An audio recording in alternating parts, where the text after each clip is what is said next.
Mathieu Bock-Côté. Il représente un segment très important de l'opinion publique. Richard Martineau. Tu vis sur quelle planète? La rencontre. Je regarde ça et là, je me dis, mais c'est de la comédie. C'est hallucinant. La rencontre. Bock-Côté. Martineau. Alors, écoute, il y a une bonne nouvelle, hein, ce sondage-là, là, fait par l'initiative du siècle, commandé par l'initiative du siècle, qui montre que les Canadiens trouvent qu'on y va trop vite là, avec cette immigration massive. Donc, on peut être contre l'immigration massive sans nécessairement être d'extrême droite, Mathieu.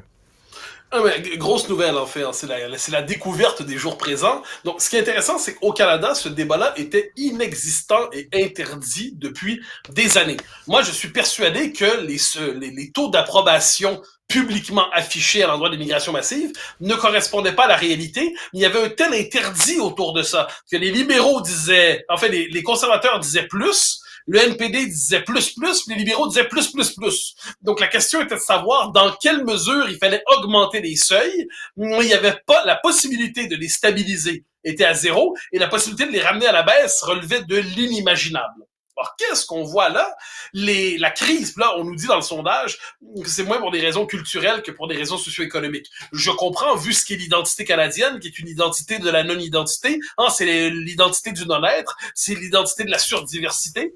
Mais qu'est-ce qu'on voit? On nous dit, à cause de la crise économique, à cause notamment des questions d'habitation, d'accès à la propriété, eh bien là, l'immigration massive commence le consensus autour de l'immigration massive se fracture devant nous.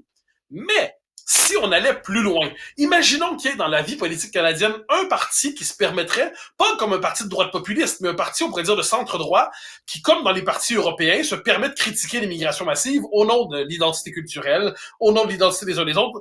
Les chiffres qu'on voit là seraient encore plus amplifiés, parce que l'interdit moral qui entoure la question de l'immigration massive tomberait. Et là, ce qui est fascinant à voir, je précise qu'au Québec, là-dessus, on a réussi à imposer ce débat à partir des années 2007-2008 sur la crise des accommodements raisonnables. Et la vérité, c'est que ce débat-là, on était capable de l'avoir tout au long de notre histoire jusqu'en 1995 et à partir de la crise des accommodements raisonnables. Il y a eu le trou noir post-référendaire où on s'est excusé pendant plus de 10 ans des propos de Jacques Parizeau, mais on a toujours su au Québec qu'un peuple qui reçoit davantage d'immigrants qu'il est capable d'en intégrer, eh bien, c'est un peuple qui court à la noyade, c'est la formule de René Lévesque. Eh bien, qu'est-ce qu'on voit, c'est que le Canada anglais, sans oser utiliser de tels mots, parce que, comme je dis, l'identité canadienne-anglaise, c'est une identité qui était fragmentée, qui a presque été, à laquelle on a imposé la dissolution depuis une 30 ou 40 ans. Mais là, eux-mêmes cherchent les mots et cherchent les concepts pour dire que, pour reprendre la formule de Parizeau, ça existe la notion de trop. Et là, je me permets un instant de migrer, justement, en Europe. Qu'est-ce qu'on a vu ces derniers jours? À Londres, samedi, 100 000 manifestants environ qui, sur le mode de Allahu Akbar, des manifestations un peu partout en France, Allahu Akbar et tout ça, interdites en France, en Allemagne, permis. Et là, qu'est-ce qu'on voit? C'est que ce qu'on découvre, ce sont les effets politiques du changement démographique. Partout en Europe, on pourrait dire des peuples émergent à l'intérieur des pays européens, qui sont des peuples qui ne se définissent plus en fonction des nations européennes où ils sont installés, et qui se réclament d'une identité autre, qui s'inscrit dans un contexte civilisationnel différent, généralement le monde islamique et ainsi de suite. Donc on voit aujourd'hui en Europe ce que ça veut dire un pays qui est culturellement fragmenté par une immigration inassimilée et devenue inassimilable vu l'ampleur des populations dont il est question. Le Canada découvre tout ça, je dirais, au fleuret moucheté, mais il le découvre. Écoute, ça nous amène sur un terrain glissant, mais à un moment donné, il va falloir nommer les vraies choses, puis il va falloir utiliser les vrais mots, là. Il y a personne qui se plaint qu'il y a trop de Chiliens au Québec, ou qu'il y a trop de Vietnamiens, ou qu'il y a trop d'Haïtiens, ou qu'il y a trop d'Italiens. Ce sont des gens qui s'intègrent bien. La communauté musulmane, c'est plus difficile. Je veux dire, qu'est-ce que je te dise, là? Est-ce qu'on peut dire ça? Pas tous. Mais évidemment. Il y en a, évidemment. C'est comme des catholiques, il y a des modérés, puis il y a des gens qui s'intègrent très bien, il n'y a aucun problème, mais il y a une frange de la communauté musulmane qui est plus difficile à intégrer. Moi, je pousserais ça plus loin. C'est le principe de compatibilité culturelle. Alors là, on le sait, les gardiens du régime diversitaire nous disent « Ah, vous parlez de compatibilité culturelle, c'est du racisme. C'est du racisme différentialiste. » Ça, c'est le terme qu'ils utilisent. Mais c'est les mêmes clowns habituels, on les connaît. Hein. Or, à un moment donné, quand le Québec dit « On préfère avoir, par exemple, des Haïtiens, ou des Chiliens plutôt que des Pakistanais ou des Hindous. C'est quoi le critère derrière ça? C'est le critère de la compatibilité linguistique. Il y a plus de chances qu'un Haïtien s'intègre au Québec qu'un Pakistanais ne s'y intègre. Pas parce que les Pakistanais sont les mauvaises personnes, pas parce que les Haïtiens sont en soi les meilleures personnes, parce qu'il y a plus de points de contact culturel à cause de la langue, à cause de la proximité géographique, à cause de la présence déjà d'une diaspora. Il y a plus de points de contact, par exemple, entre le Québec et les Haïtiens qu'entre le Québec et le Pakistan. On pourrait donner d'autres exemples. C'est plus facile d'intégrer un Français au Québec que d'intégrer un Allemand. Ça va de soi. Mais ça, on a décidé, puisqu'on refuse de penser l'immigration à grande échelle, et on pense tout ça en termes de droits individuels, mais quand on dit cette communauté-là s'intègre moins bien, eh bien là, on est accusé de verser dans le racisme. Mais qu'est-ce qu'on constate en Europe? C'est globalement l'islam qui s'y est installé massivement depuis 30 ou 40 ans, ça ne fonctionne pas. Ça ne veut pas dire qu'il n'y a pas des musulmans qui s'intègrent très bien. Ça ne veut pas dire qu'il n'y en a pas des milliers qui s'intègrent très bien. Ça ne veut pas dire qu'il n'y en a pas des millions qui s'intègrent très bien. Ça veut dire qu'il y en a beaucoup aussi qui s'intègrent pas très bien. Et l'enjeu est le suivant, et c'est là la bataille, c'est là la distinction entre islam et islamisme, c'est important. C'est quoi l'objectif de l'islamisme?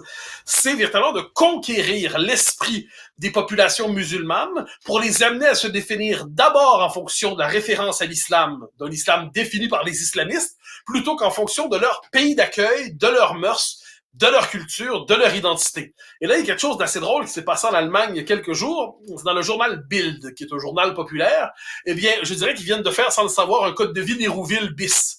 C'est-à-dire, ils ont fait la liste d'une quarantaine ou une cinquantaine de points pour définir ce que ça veut dire quand on vient d'ailleurs s'intégrer à l'Allemagne. Puis là, il y a un peu de tout là-dedans. Il y a le respect de la Constitution, il y a le fait qu'en Allemagne, on a le droit de manger du porc, il y a le fait qu'on a le droit de rire de tous les dieux, de tous les prophètes, on peut rire de tout le monde, de Jésus-Christ, de Bouddha, de qui vous voudrez, même des autres. Bon. Et là, ce qui est intéressant, c'est de voir que longtemps, l'intégration, on se disait, ben, ça va être, c'est presque, c'est formel. Eh bien non, ce qu'on voit aujourd'hui, c'est que c'est la question des mœurs. Il faut être capable de s'approprier les mœurs du pays qui nous accueille. Puis si on n'en est pas capable ou on n'en est pas désireux, a-t-on vraiment vocation à vivre dans ce pays? Dire des choses comme ça, la Rome fait comme les Romains. Mais le problème, c'est que pendant des années, on nous a dit que Rome n'existait plus comme référence légitime, puis quant aux Romains, c'est une communauté parmi d'autres à Rome. Ben, on en paie le prix aujourd'hui. J'irai pas vivre dans certains pays parce que leurs valeurs sont trop loin des miennes et je me sentirais mal. Alors, pourquoi ces gens-là viennent ici et qui sont pas d'accord avec la façon dont les relations hommes-femmes se vivent, etc., qui sont pas d'accord avec le fait qu'on a des statues dénudées dans les musées, etc. Mon Dieu, si toutes nos valeurs vous répugnent tant que ça, pourquoi vous venez ici exactement? Alors, parce que plusieurs ont la possibilité, pas tous évidemment, tu as tout à fait raison de le rappeler, de vivre ici comme chez eux. C'est-à-dire leur communauté d'origine, et c'est l'effet diasporique, est telle qu'il est possible de reproduire sur le mode communautariste ou communautaire les codes culturels de leur pays d'origine, premièrement. Et ensuite, la rumeur veut que l'Occident offre un contexte de prospérité tout à fait significatif et qu'il soit plus agréable de vivre dans un contexte de prospérité que dans un contexte qui ne l'est pas. Mais là, il faut poser la question. D'où vient notre prospérité? Nos amis progressistes disent que c'est une prospérité volée, une prospérité née du colonialisme et du pillage de la planète. Pas du tout. Fondamentalement, la prospérité occidentale vient du génie propre de notre civilisation qui a trouvé une forme d'alchimie culturelle complexe qui a permis la croissance économique, qui a permis le partage des richesses. C'est depuis, on pourrait dire, un siècle, la conjugaison du capitalisme et de la social-démocratie. Bon. Mais ce qu'on oublie, c'est que ce système de production et de redistribution des richesses n'est pas indépendant de la civilisation qui en a accouché. Il y a l'état social plus le capitalisme, c'est pas partout sur Terre, c'est dans notre ère du monde. Donc, on ne peut pas profiter des avantages de ce système si on en condamne les fondements. Or, c'est un peu le problème des derniers temps. Mais, disant cela, ce qui me choque, c'est qu'on va nous dire, toi et moi, qu'on a des propos où on va très loin, très très loin. Mon œil, on rappelle des banalités, mais ces banalités aujourd'hui sont des banalités transgressives et quasiment révolutionnaires. Et en terminant, Claude Lévi-Strauss disait dans ses livres, le grand ethnologue, le grand anthropologue Claude Lévi-Strauss disait, il y a certaines cultures, c'est comme l'huile et de l'eau. T'as beau brasser, l'huile et de l'eau, ça se mixera pas. Il le disait lui-même. C'est ce que disait le général de Gaulle aussi, soit dit Ben en oui. passant. Il fut un temps. Puis j'ajouterais, moi, quand on nous dit, ah, mais tout ça, ça cache des préoccupations raciales. Non, les amis, un instant. Pourquoi est-ce que les Irlandais se sont séparés des Britanniques? Pourquoi, puis là, on peut faire la liste, pourquoi les peuples baltes se sont séparés des Russes? Pourquoi les Québécois finiront par se séparer du Canada? Parce que chaque peuple veut être maître chez lui. Je ramène pas ça à la seule question de l'indépendance. Je dis que même des peuples qui vus de loin, seraient dans la même gang, entre guillemets, mais veulent vivre dans leur culture. Donc ensuite, on peut rejoindre un peuple. Un peuple, c'est pas une race. Mais encore faut-il vouloir embrasser les codes culturels qui font ce peuple. Or, aujourd'hui, c'est de moins en moins le cas, hélas. Et même nos amis de Toronto, de Vancouver, de Yellowknife, d'Halifax, de Moose Jaw et de Calgary le découvrent, comme quoi tout est possible en ce monde. Et même de Flin Flon. Merci beaucoup, Oh, et Mathieu. même Flin Flon. Bye bye. Hey, mais d'ailleurs, je veux te dire quelque chose, Mathieu. Hier, je suis allé à mon gym. Alors, j'étais dans le bain de vapeur, nu, en train de suer. Et derrière moi, il y avait deux vieux monsieur tout nus, en train de suer, qui parlaient de toi.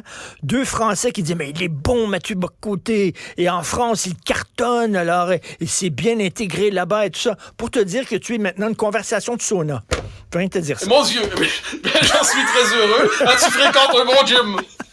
Je suis inclusif. Salut, Mathieu.